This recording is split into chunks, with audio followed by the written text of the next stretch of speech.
दो तितलियां एक साथ एक बाग में रहती थी। बाग के पास ही एक छोटा सा पेड़ था। उसी के पास दोनों रहती थी, मगर दोनों बहुत ही आलसी थी। सर्दियों के दिन थे, बहुत ठंडी हवा चल रही थी। तो सोना तितली ने मोना तितली से कहा, सुनो मोना, बहुत ठंड है, तुम ही बाहर से दो चार फूल तोड़ कर ले आओ। मेरा दिल नहीं कर रहा है बाहर निकलने का। जाओ बाहर और कुछ फूल ले आओ। मैं क्यों लेकर आऊं? तुम्हें भी तो भोजन करना है। तुम चली जाओ, बाहर बहुत ठंड है। मेरा तो जाने का जरा भी दिल नहीं और मुझे भूख भी नहीं लगी। दोनों की दोनों एक दूसरे को काम के लिए कहती रही, मगर दोनों उठकर बाहर जाने को तैयार ही नहीं थी। अचानक बहुत तेज ठंडी हवाएं चलने लगी। तितलियां ठंड से कांपने लगी। अब बहुत ठंड है, बहुत ज्यादा ठंड है।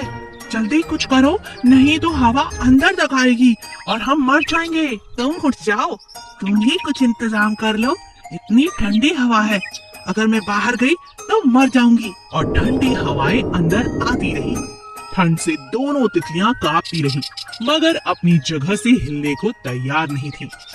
हे भगवान, हमारी रक्षा करो। हाँ भगवान, अब तुम ही कुछ करो, बहुत ठंड है। दोनों तितलियां भगवान से मदद मांगने लगी, मगर उठी ही नहीं। इसी कारण तेज हवाएं बढ़ती गईं और दोनों मर गईं।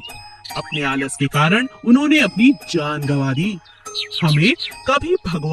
हमें कभी किसी पर निर्भर नहीं रहना चाहिए। अपना काम स्वयं करना चाहिए। चालाक बाज। एक घने जंगल में बरगद के पेड़ पर बाज अपने घोंसले में रहता था। वो बहुत शैतान था। बाज सभी जानवरों के बच्चों को उठाकर अपने घोंसले में लाकर खा लेता। कभी वह पक्षियों के बच्चों को लाता तो कभी जानवरों के। सभी जानवरों और पक्षियों को अपने बच्चों की बहुत चिंता थी। एक दिन एक लोमड़ी, जो इस बात से अनजान थी, अपने बच्चों के साथ उसी पेड़ के नीचे बनी गुफा में रहने आई, जहाँ वो शैतान बाज रहता था। अगली सुबह लोमड़ी अपनी गुफा से निकलकर बच्चों के लिए भोजन ढूंढने गई। जैसे ही वह वहाँ से चली गई, बाज गुफा में घुसकर लोमड़ी के बच्चों को उठाकर अपने घोंसले में ले आया। जब लोमड़ी लौटी तो उसने अपने बच्चों को ना पाकर उन्हें ढूंढना शुरू किया। मेरे बच्चे कहाँ गए? मेरे बच्चे, तुम कहाँ हो? लोमड़ी ने अपने बच्चों को इधर उधर ढूंढना शुरू किया। तभी एक उड़ते हुए तोते ने लोमड़ी से कहा, तुम्हारे बच्चों को बाज ले गया है। जाओ, अभी जाओ, नहीं तो वो उन्हें खा लेगा। क्या कहा? बाज? हे बाज, मुझे मेरे बच्चों को लौटा दो। ये अभी बहुत छोटे हैं, इन्हें मत खाओ, इन्हें लौटा दो। बाज जानता था कि लोमड़ी उसके घोंसले तक नहीं पहुंच सकती। नहीं, मुझे बस इन्हें ही खाना है। आज मेरे पास खाने के लिए और कुछ नहीं है। बाज ने लोमड़ी की बातों पर कोई ध्यान नहीं दिया। लोमड़ी को इस बात पर बहुत गुस्सा आया। लोमड़ी ने एक उपाय निकाला। लोमड़ी पास बने मंदिर से जलती हुई लकड़ी को लेकर आई और बाज को डराने लगी। अगर तुमने मेरे बच्चों को नहीं छोड़ा तो मैं इस पेड़ को आग लगा दूंगी। धुएं से तुम भी मर जाओगे और इस आग में तुम भी मर जाओगे। अगर तुमने मेरे बच्चों को खाया, मैं तुम्हें जिंदा नहीं छोड़ूंगी। आग की गर्मी और धुएं से बाज बहुत डर गया और उसने लोमड़ी के बच्चों को लौटा दिया। लोमड़ी के छोटे छोटे बच्चे माँ के पास दौड़ते हुए आए। लोमड़ी को पाकर सभी बच्चे बहुत खुश हुए। लोमड़ी ने अपनी समझदारी से अपने बच्चों की जान बचाई। मछली और मोर। नदी के किनारे एक सुंदर सा मोर रहता था, जो नदी में रहने वाली सोना मछली का सबसे अच्छा दोस्त था।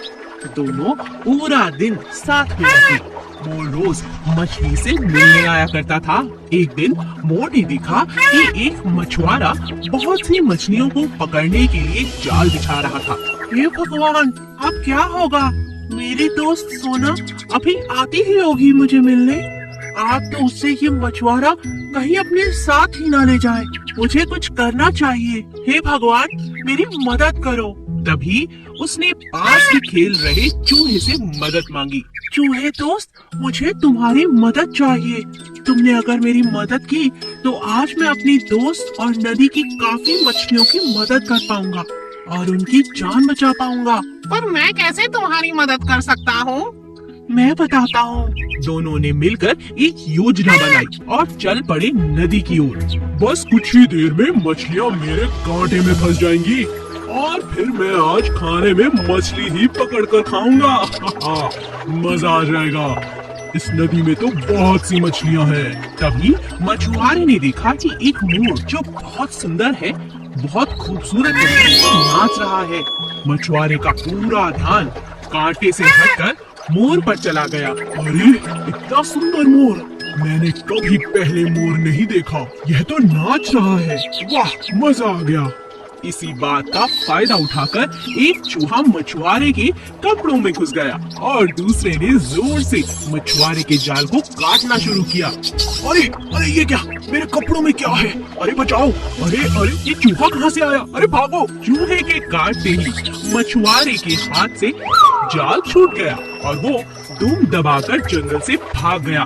चूहा और मोर सोना मछली की जान बचाने में कामयाब रहे और इस तरह अब सिर्फ सोना मछली और मोर ही नहीं, चूहा भी उनका अच्छा मित्र बन चुका था। तुम्हारा बहुत बहुत शुक्रिया। मोर ने अपनी दोस्त की जान बचाने के लिए चूहे का शुक्रिया अदा किया। शैतान कौवे। एक पेड़ पर बहुत सारे कौवे एक साथ रहते थे। वे किसी को भी अपने पेड़ पर आने ही नहीं देते थे। कौवे बहुत शैतान थे, हमेशा अपनी मस्ती में ही लगे रहते। एक दिन जंगल में चारों ओर अंधेरा ही अंधेरा हो गया। बरसात का मौसम था और जोर की आंधी चल पड़ी। कुछ ही देर में जोर की हवाएं चलने लगी। कुछ ही देर में एक चिड़िया आई और उसने कौवे से कहा, भाई कौवे, बरसात होने वाली है, मुझे भी थोड़ी देर अपने पेड़ पर शरण दे दो। क्या मैं थोड़ी देर यहाँ रुक जाऊँ? मौसम ठीक होते ही चली जाऊंगी। नहीं नहीं नहीं नहीं, तुम यहाँ से कहीं और चली जाओ। हमारे पेड़ पर हम पहले ही बहुत सारे कौवे हैं और हमारे बीच में तुम्हारा क्या काम? हमें बिल्कुल पसंद नहीं कि कोई और पक्षी हमारे पेड़ पर आए। तुम आगे जाओ, कोई और पेड़ मिल जाएगा और अगर यहाँ जबरदस्ती आई तो मैं तुम्हें भगा दूंगा, समझी? चिड़िया समझ गई कि कौवा बहुत घमंडी है। बेचारी चिड़िया आगे उड़ती गई और इसे एक छोटा सा पेड़ मिला, मगर उस पेड़ के अंदर बहुत गहरी एक जगह थी जहाँ जाकर वह छिप गई। कुछ ही देर में जोर की बरसात होने लगी और बरसात के कारण सभी पेड़ इधर उधर गिरने लगे।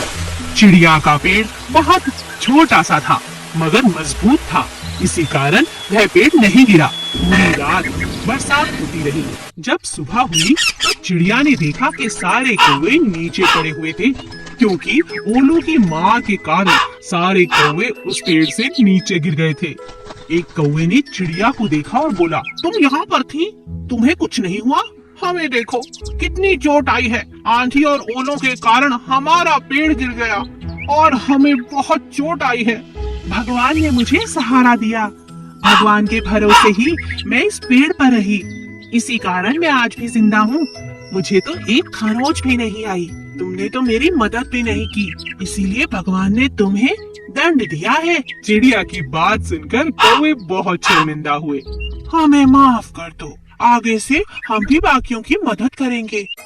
स्वच्छ हाथी। एक जंगल में हाथी रहता था। उसे साफ सफाई का बड़ा शौक था और खुद को भी हमेशा साफ रखता था। वह जिस भी जानवर को गंदा देखता उसे वही डांट लगा देता।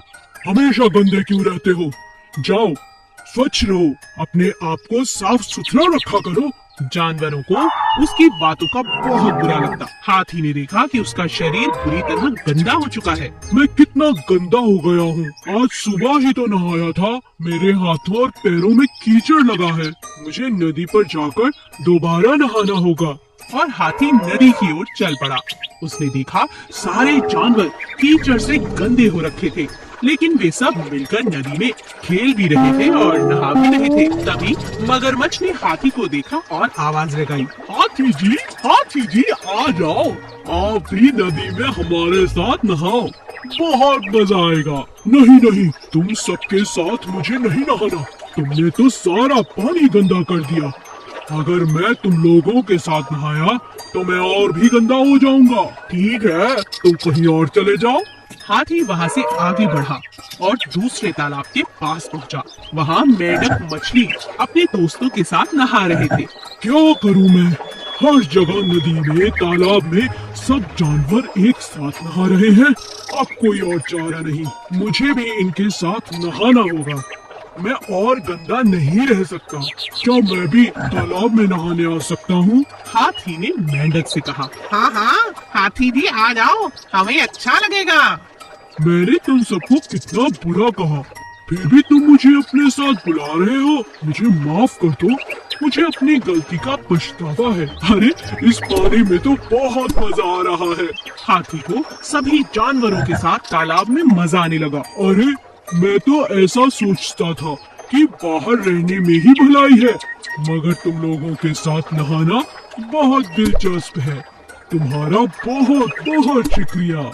सबने हाथी का स्वागत बड़ी अच्छी तरह से किया। हाथी उनके साथ मजे से नहाया और दोबारा स्वच्छ हो गया। बूढ़ा कौवा और तितली। एक पेड़ पर एक बूढ़ा कौवा रहता था। कौवा दिन में अपने घोंसले में आराम से सोता। बूढ़ा होने के कारण कोई और पक्षी कौवे को परेशान नहीं करता था। मगर एक दिन तितली वहीं नजदीक पेड़ के पास आने लगी। वहाँ फूलों का एक बड़ा सा बागीचा था। तितली बहुत सुंदर गाना गाती थी, मगर बूढ़ा होने के कारण कौवे को तितली के गाने बिल्कुल अच्छे नहीं लगते थे। कौवे ने तितली को बहुत मना किया। सुनो तितली, तुम ये गाने मत गाया करो, मेरी नींद बहुत खराब हो जाती है। और तुम्हारा इस तरह जोर जोर से चिल्लाना और गाना मुझे पसंद नहीं है। तो तुम कहीं और जाकर लेट जाओ, मुझे तो गाना बहुत पसंद है। और यहाँ बागीचा है, फूलों के आसपास मंडराती हूँ और गाती हूँ। इसमें तुम्हें कोई परेशानी नहीं होनी चाहिए। कौवे के कई बार कहने पर भी तितली ने कभी उसकी बात नहीं मानी। एक दिन कौवे ने तितली को अपने घर बड़े प्यार से बुलाया।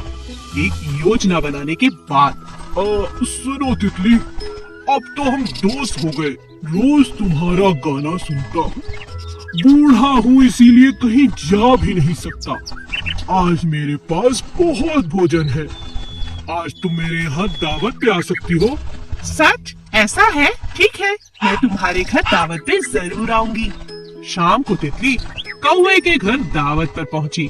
तितली बहुत खुश हो गई। तभी कौवे ने उससे कहा, तुम्हारा स्वागत है। तुम जानती हो मैं बहुत बूढ़ा हूँ, कहीं नहीं जाता, इसीलिए तुम्हारे गाने से बहुत चिढ़ता था। मगर रोज रोज तुम्हारा गाना सुनता हूँ तो अब यही गाना बहुत अच्छा लगता है। तुम आज गाना नहीं गाकर सुनाओगी? मेरे घर आई हो, कुछ तो गाकर सुनाओ। तितली बहुत खुश हुई और गाना गुनगुनाने लगी। गाना गुनगुनाते गुनगुनाते जैसे ही तितली ने अपनी आंख बंद की, कौवे ने कहा, मुझे सुनाई नहीं दे रहा, मेरे करीब आकर गाओ। तितली कौवे के करीब आकर गाने लगी और जैसे ही तितली ने गाते गाते अपनी आंखें बंद की, मौके का फायदा उठाकर कौवे ने उस पर झपट्टा मारा और उसे मार डाला। और इस तरह